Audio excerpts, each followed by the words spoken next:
And I wanted to ask these women if they would tell their testimony of how they overcame breast and cervical cancer. And I could not find a woman who felt comfortable to tell her journey. And literally, I was praying, and it was 102 degrees in Florida last week. And so I was searching through Facebook, and I came across a picture of a flyer, and it had Miss Stacy Metcalf on there. And I said, oh my gosh, I see you, God. And so I said, okay. She had her contact information on there. I said, okay, God, I see you again. So I said, I told my husband, well, should I text her? Or he said, well, just text her. I said, okay, I'm gonna text her. And so I did, and make a long story short, she said yes, she would love to tell her story. And I said, well, I really need another woman. And so she gave me another woman's name. I said, oh my gosh, like I've known her for like ever. And so I was like kind of nervous. Miss Clemons, she lived around the corner from my parents growing up. And I've always looked up to her. I know she ever saw me just looking at her. I loved how she walked and just everything about her I loved. And so it just made it great. And so these two women were like, yes, we'll do it. I was like, thank you, Lord. And I was so happy on vacation and almost had heat stroke. So I said, but after they confirmed, I said, okay, I'm going to have a great rest of my vacation. Dr. Hancock and her team are not going to be upset with me because I have these two great women. So without further ado, I want to read Miss T.C. Clemons' bio. T.C. Clemons, God's favorite. Two of her favorite scriptures are Jeremiah 29:11. For I know the thoughts and plans that I have towards you. Parentheses, TC. Declares the Lord's thoughts and plans to prosper you and not to harm you, to give you a hope and a future, a final outcome and an expected end, and we win. She was born in Williamson, West Virginia, a small town where everybody knows your name and everybody is family. She is daughter of Ethel and Herbert Tucker. She is blessed in her life with the unconditional love of so many. Wife to Kenny, Mr. Clemons, her mighty man of God. Mom to Harvey, her son, and the mighty man of God, the wind beneath her wing. Nani to her beautiful granddaughter, Aja, a straight-A student and left-hand baller. Auntie to her beautiful and loving and fun-loving niece, BFF and student of videography and screenwriter in her sophomore year at the University of Cincinnati, Cali. She is the big sister and mama, number 2, to her beautiful, strong youngest sibling, Marlene, sister and gap standard to her 5 other always there siblings that share an everlasting, unconditional love for each other. She is also a friend, other mama, inspirer, mentor, motivator, hugger, and encourager to many. As a child, she attended Liberty Grade School, an all-black elementary school, excluding some of her teachers until integration in the 6th grade, where she then attended Williamson High School and graduated from in 1974. During that time of transition, she experienced the sting of racism, but she was determined not to allow anyone to dedicate what she could and could not do and who she would or would not become. She attended Williamson Community College for a year before transferring to Marshall University as a single mom. She was told while there that her test scores would make it very difficult to get through MU curriculum. Of course, she proved them wrong. She has been Highline Teacher of the Year for 3 years, and she was also Walmart Teacher of the Year. She frequently reminds us to watch who we allow to speak into our lives and to pursue and seek God, because it is who He destines our lives. We just have to listen to His voice for directions. She graduated from Marshall University in 1978 with a 4-year degree in elementary and special ed. She returned home for 2 years to teach at Sprigg Elementary and Kerman High School as a special education teacher. She later obtained her master's plus 40 at 45. She currently teaches 4th grade in Highline Elementary in Huntington, West Virginia, where she has had the opportunity to mentor several student teachers. She was currently selected through Marshall University to be a supervising teacher for a new pilot program. This year will be her 42nd year of teaching Although she just retired, but she's still going strong. If in fact she says they are building her a new school next year, so she won't retire. TC said, but teaching is her calling, not her job. Without further ado, give our show of love to Miss TC Clemons.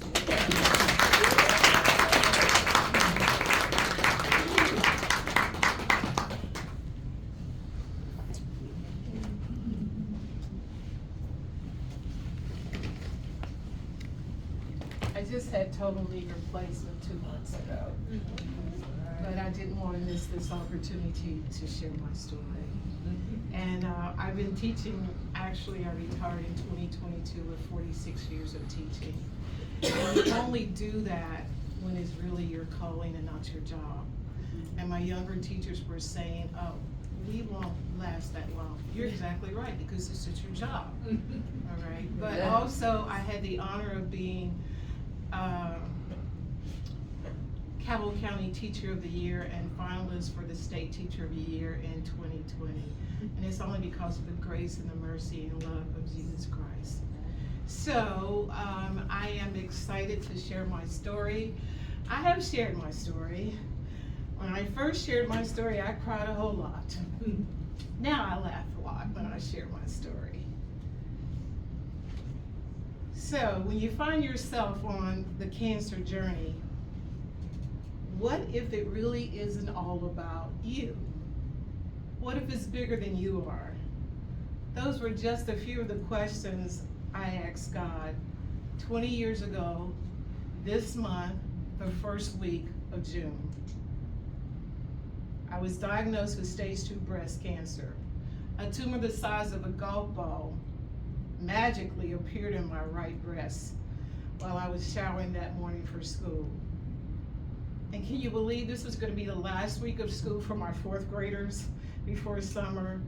And as much as teachers love kids, they really do love summer too. And at that time I'd been teaching for 26 years. And to think that very day that I had to go into class and I had to teach my students. I had to act as if everything was normal. But if you're a teacher, you know normal is not in the vocabulary. Nothing is ever normal teaching 21 4th graders with their own agendas, especially the last week of school. They know how to occupy every moment of your time. And for that, I was grateful because I didn't have to focus on what was inside of me and all the questions that I had going on. Again, what if it really isn't about you and is bigger than you are or could have ever imagined? I took a drive to our local riverfront one evening after telling my family, contacting everybody, and I said, I just need some alone time. It was one of my favorite places to go and talk to God. I love the riverfront and just being able to be in His presence. Well, this time He and I were going to have it out. And I was going first this time. I sat with my Sam's hot dog. It's the best hot dog and honey too much to do. I sat with my Sam's hot dog covered in mild sauce mustard and light onions with a 16-ounce bottle of Mountain Dew. My thought process was scream as loud as I could at God and ask, how could you allow your favorite child to go through this? And all that would come with it.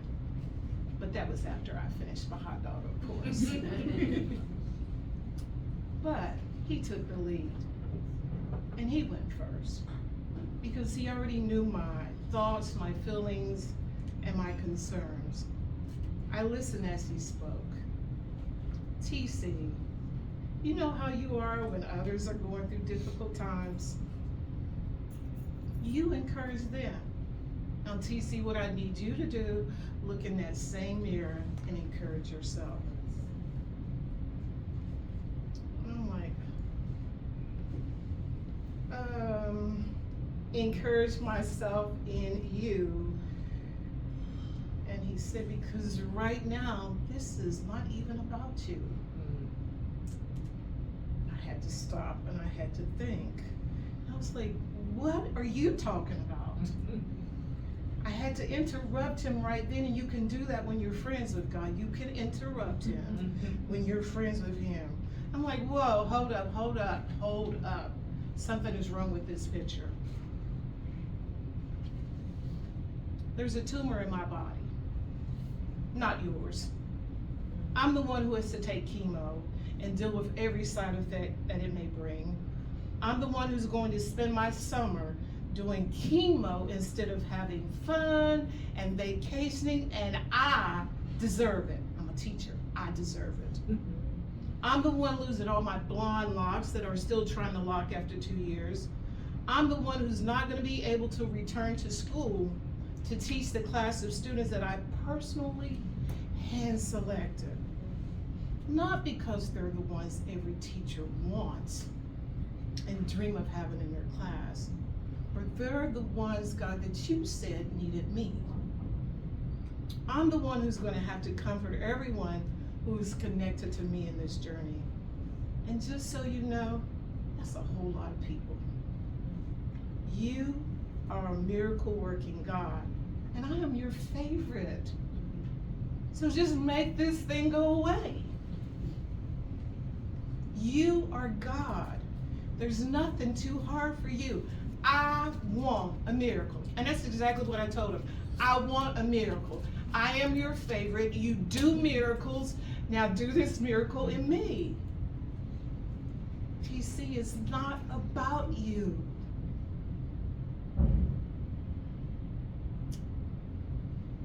And I was silent. I'm trying to figure this thing out. It's in my body. It's going to happen to me. But God is saying it's not about you. I was glad I got all of that out and my rant was over and I was still. And then God quietly spoke and said, hush, my child, I get you. And I promise to never leave you nor forsake you. And I'm a present help in the time of trouble. And I'm the greater one in you. And whatever you go through, I'm right there with you. Always. And when I said it's not about you, I really didn't mean you were not figured into the equation, because you are necessary for this. What I need from you is to show me off. I need you to go through this journey as if you are already healed. Because when the doctor said I had cancer, God said, you're healed. The doctor said, you have cancer, but God said, you're healed. And I heard that, and I had this amazing peace come over me.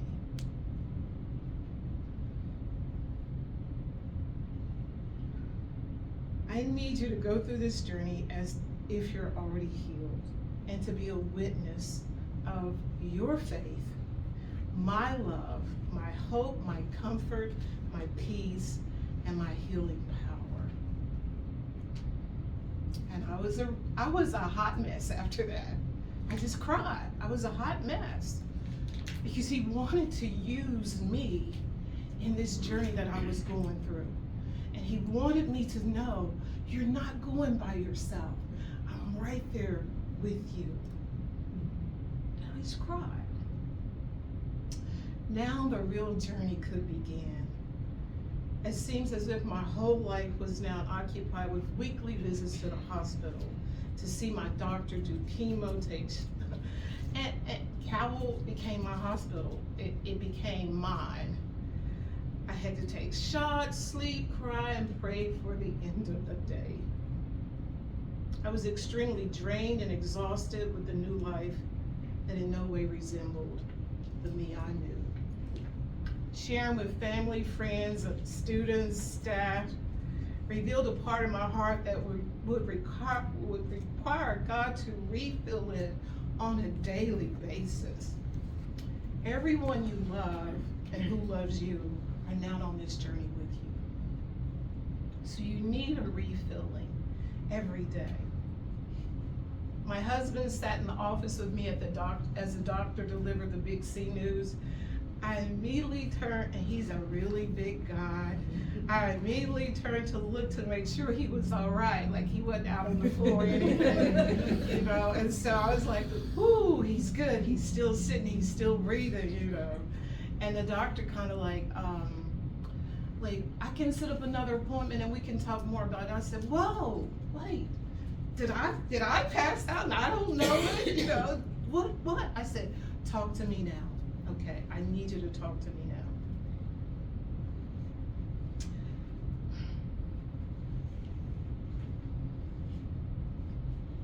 My husband did as much as he could to encourage me on the journey that he so much wanted to fix, but he couldn't. His prayers covered me daily. I had to take a trip to Columbus, Ohio with my 5-year-old niece, singing happy songs in the car, while I was literally crying inside, wondering, how am I going to tell my son, my heart, the very reason that I feel I exist? How am I going to tell him about this diagnosis?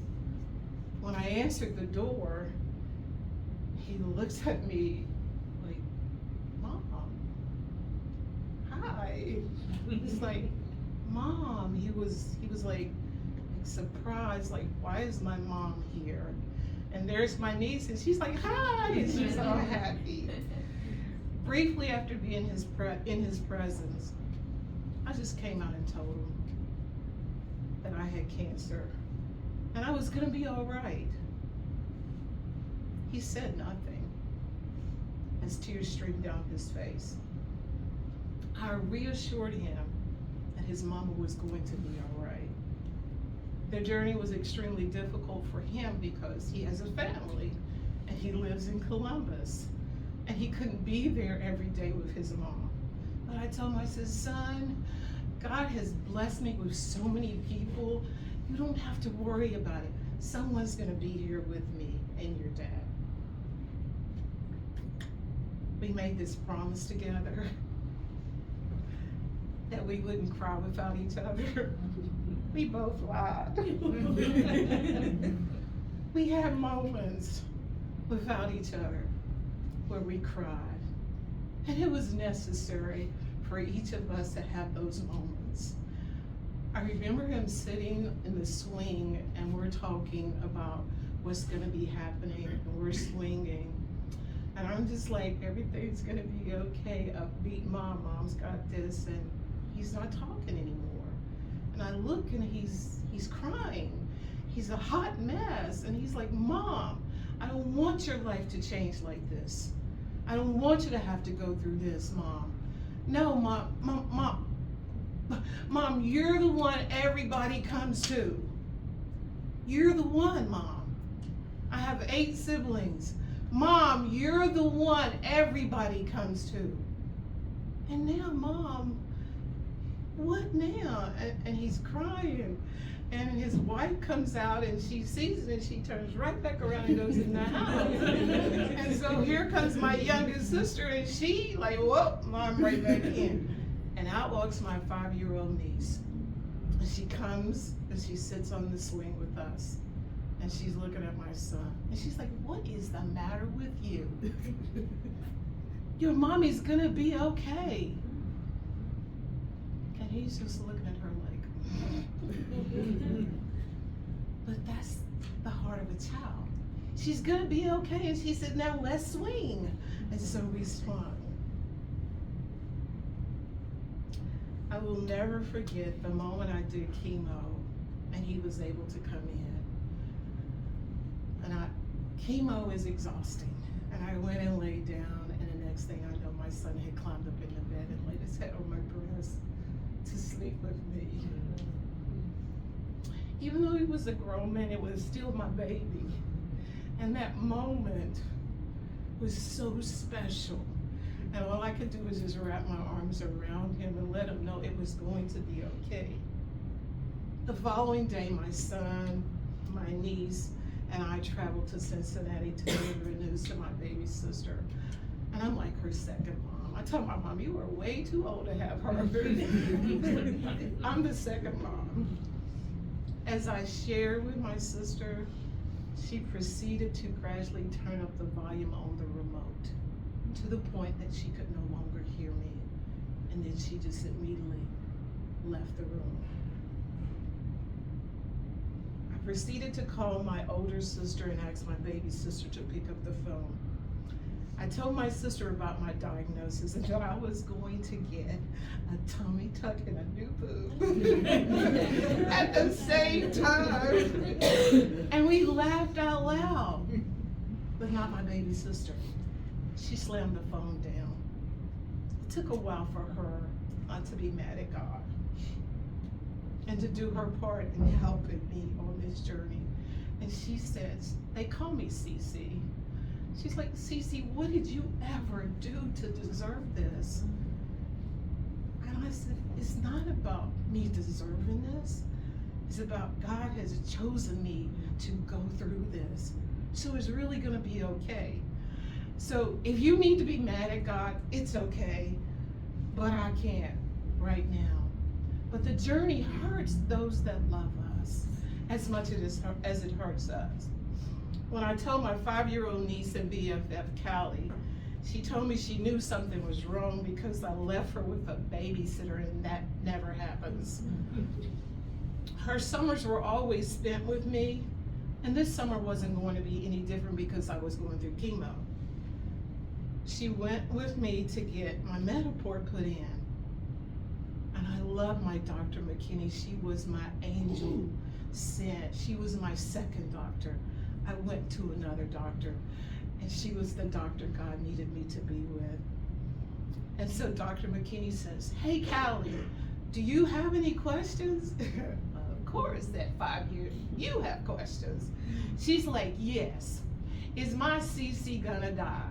Because God already has my Aunt Minnie and Nana Brown. He does not need my CC. And Dr. McKinney just bust out laughing. She's like, God is not gonna take your CC. She has way too much work to do here. She says, okay. And she says, oh, and by the way, if I have any more questions, my CC has your number and I will call you. 5 years old. My doctor assured her that I wasn't because God had a lot more for me to do. She was in the room when my doctor was explaining to everyone, all the adults, about my lumpectomy procedure. And my son's mother-in-law said, should Callie be in here? My doctor said, should Callie be in here? Of course Callie should be in here. Callie knows everything. And Callie said, yes, I know everything because I saw that boobie the doctor put on my CC's boobie when she got out the shower. So I know everything. And so I didn't want to keep anything from her at all. One day I was taking her to her daycare, sorry to get a little razzed. And so I came downstairs and she looked at me and she's like, I said, what? Cece, I don't have time to explain to all the kids why you don't have hair. I already told all the adults, but I don't have time to tell all the kids. So could you please put something on your head? I put my SpongeBob bandana that my students had autographed, and I wrapped it around my head. And when I came back downstairs, she said, that's a whole lot better. But laughter is such good medicine when you're going through a difficult time. One day when going back to Cincy, she told her mom that they couldn't leave me by myself.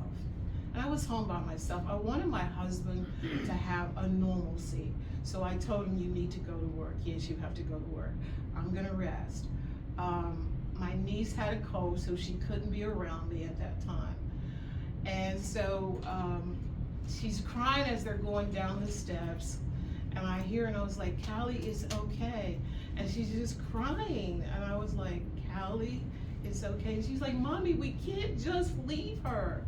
And then she gets to the bottom of the steps and she screams, Cece, are you listening? You're not alone. Jesus is with you. I was like, oh. She's like, are you listening? You are not alone. Jesus is with you. It took Jesus to assure her that he was going to be with me. And I was so grateful because we are like this. She is my mini-me.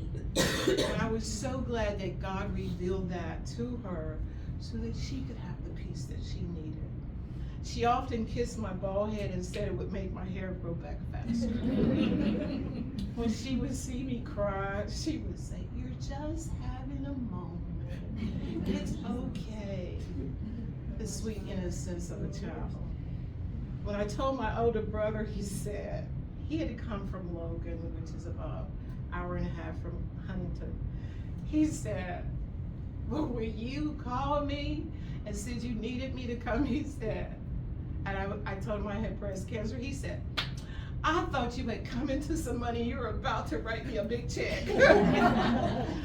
And I laughed because we're sitting outside of my mom's house and I needed to laugh before I went in to tell my mom. And so as I go in to tell my mom, and she's looking at my brother like, what are you doing here? He's like, well, I just decided to come down. And we sat down. I was like, God, you're gonna have to help me with this, you know, because I need my mom to be okay. So we sat down and my brother did a little talk with my mom. And I said, hey mom, I need to talk to you about something. I said, I went to the doctor and I need you to know that I'm really okay.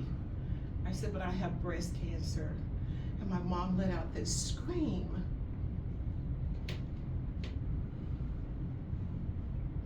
And then she said, I trust the God in you. And then I just cried. Because I needed to know that she knew I was going to be okay. Because she trusted the God in me. And I was like, whew, now I can breathe. My mom is okay. Daily, my home was like Hallmark Century. An abundance of cards arrived from my school and friends, and also a secret friend sent a vase with one white rose and baby breath every day. And it said, in darkness, there is light. When it was chemo day, I got a dozen. When it was my last day, my husband got a dozen too. I later found out it was one of my best friends. I actually went to the flower shop and I walked in and I said, hi, I'm TC. You're TC? And I was like, yes. We can't tell you, we can't tell you. I said, I don't want to know. I want to send them some roses, please. And they're like, was she supposed to say that? And I said, I want to send them some roses. And they said, okay, but we can't tell you. The person delivering my roses every day, my sister and I was having a moment with my sister, and we didn't hear the doorbell, and he just walked in the house.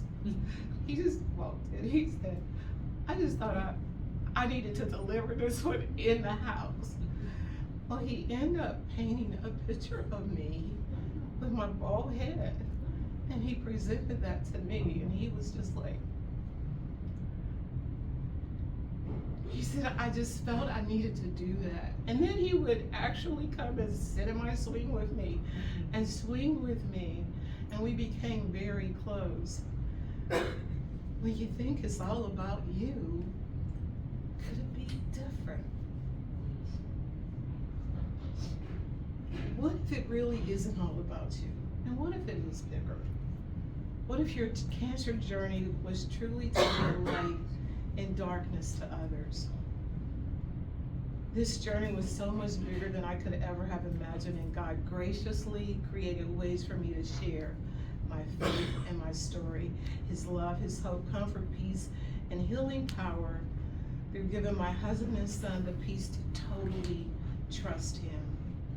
To being able to minister to my oldest sister and sister-in-law, both diagnosed in the same month, same year, surgery the same day. Both of them having to have a mastectomy. Both living in 2 different cities. But they said, we saw how you went through it, so we knew we were gonna be okay. I was able to return to teaching. Yay! Because my doctor said no, and I was like, oh, no. You got to make all these other decisions. This one is not in your hand. Because this is not my job, this is my calling, and my kids need me, and I'm going back. And she said, okay, Lysol, gloves, mask, and don't hug the pig. She said, don't hug the kids. Because when I first met her, I wrapped my arms all around her, and she's looking like, oh no, we're in trouble.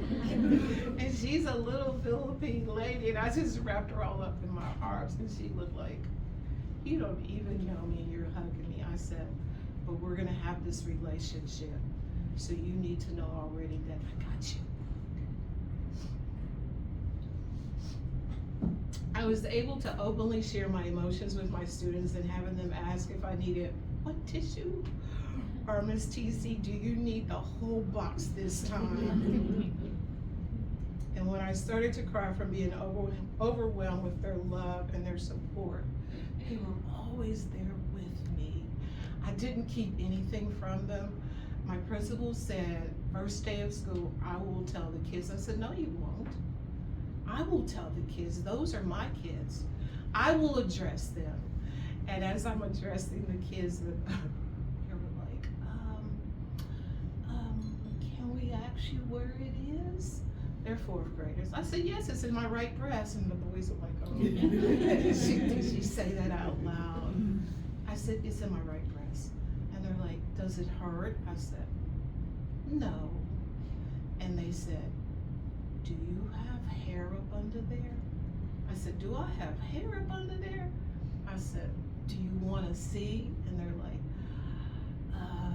yes. And so I take the bandana off, and I'm bald-headed, and it's like, I said, breathe, breathe, breathe, okay? I said, and I'm not gonna die, I promise, I'm not, because I have to come back for you. And it was the best group of kids that God had placed in my class for that moment. We started a club, Where Love Grows, that year, where we collected hats and scarves that we prayed over and delivered to hospitals and cancer centers, riding a big yellow bus filled with laughter and excitement of 4th graders anxious to bring love, hugs, smiles, and bags of hats and scarves to the cancer patients. We drove the bus into Cabo Huntington. I have on this hot pink neon wig. And yeah, you gotta do it like that. That's the way I went back to school, hot pink neon wig. And I told the kids my hair grew back just like this. Some of them were like, oh, they believe me. But as we drove in, the person that flagged us there just like, come on in, just like, come on in. But the kids were just so like thankful to be able to give love, to give smiles, to tell them about their teacher. I put out a challenge to raise money for Cancer Society, and I said if you can raise $500, I told my kids, if you can raise $500, I'll dye my hair pink. It was blonde at the time. They're like, $500? They're like, Miss Cece, let's go higher. Let's get the whole school. I said, okay, so if the whole school can raise like $1,000, then in front of the news media and all the kids, I will dye my hair pink. They're like, that ain't nothing. My class alone raised $5,000. The school raised, my class alone raised $500. The school raised $1,000. So we had a total of $1,500. And they got to see my hair turn colors. And the little kindergarten kids are like, oh, it's purple. Oh, it's turning pink. Oh, Miss TC. The Herald Dispatch published 3 of my stories about breast cancer, and the writer won an award. I was able to share my story out loud, emotionally and unfiltered, to my family for the very first time, and an audience of over 200 in Cincinnati after my sister's professor asked, why do you have a pink breast cancer notebook? And my sister shared my story. She said, if you can get your sister to be our guest speaker, you have an A. My sister said, it ain't nothing but a thing. She got me. And for 5 years, we volunteered to go back and participate in any way possible. To my nephew and also my nephew and 2 of my students were in Bullseye Media cancer video production with me. Bullseye just kind of like took me under their wing, and they would show up in my class to do videos on me. And they didn't just do me, they did other people, but they let my video be the last one. And all you could hear were my kids laughing and saying, I love you, I love you. And then I had kids show up at school like, Miss TC, I was at the Marshall football game and you were on the really big screen. I said, no way. They're like, yes, that was you. Also, I got an understanding and a knowledge that God didn't bring me into this cancer journey. He victoriously brought me through it. And what the enemy intended for evil, God said, watch this. I'm going to use it for my good and for my glory.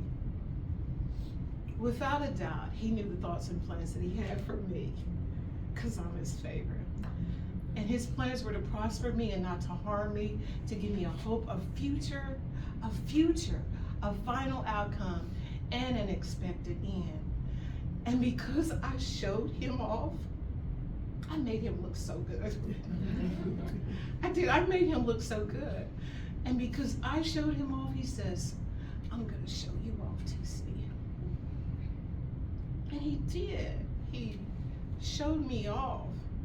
And I won this battle. I won it. And every time the enemy tried to come at me like, I'm like, oh, you're barking up the wrong tree, okay? Because I got out of bed today on purpose, and I'm a winner. So to God be the glory for the things that he has done, and he continues to do. All the time, it was about him and my witness of who he really is. So, every good and perfect gift comes from the Father. And you may say, how can you say cancer was a gift?